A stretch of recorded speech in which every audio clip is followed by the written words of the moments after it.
La Cour de justice de l'UE a estimé ce mercredi que la Commission européenne avait eu tort de restreindre l'accès du public à certains détails et clauses des contrats d'achat de vaccins par l'UE. Un tacle pour la présidente Ursula von der Leyen à la veille d'un vote crucial au Parlement européen. Hasard du calendrier. Juste avant le vote du Parlement pour ou contre le renouvellement du mandat d'Ursula von der Leyen, la Cour de justice de l'UE s'est prononcée ce mercredi sur la gestion des contrats d'achat de vaccins par la Commission pendant la pandémie de Covid-19.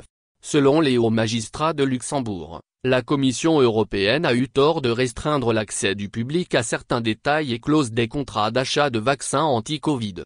Parmi les irrégularités pointées par le tribunal européen, figure notamment le refus partiel de divulguer les déclarations d'absence de conflit d'intérêts des fonctionnaires de l'exécutif européen chargés de négocier ces achats avec les laboratoires pharmaceutiques. Le tribunal avait été saisi par un groupe d'eurodéputés et des particuliers. Ces derniers déploraient le fait qu'Ursula von der Leyen n'ait autorisé qu'un accès partiel aux contrats de vaccins, dont les versions expurgées ont été mises en ligne.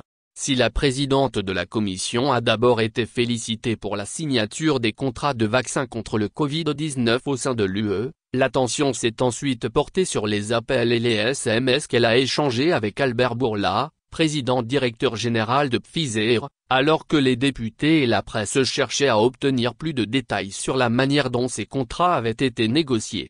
La Commission soutient que les appels et les messages étaient de nature éphémère, et qu'il ne s'agissait pas de documents à proprement parler, ce que les députés n'ont pas manqué de contester devant la Cour de justice de l'UE.